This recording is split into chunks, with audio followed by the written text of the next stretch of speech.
Well, I guess if we're going to do this, we should probably prepare. For what? You know, this life of crime thing. Oh, yeah. How? Google. Dude, this is us.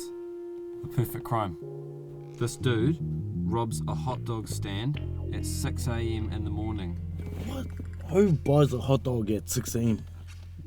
You never heard of breakfast dogs?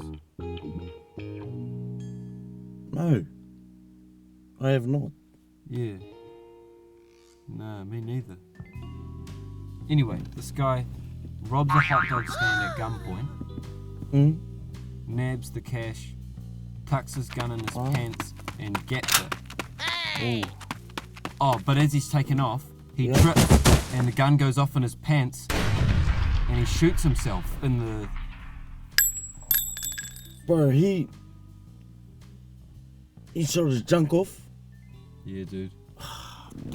Took care of the king and the crown jewels. Damn.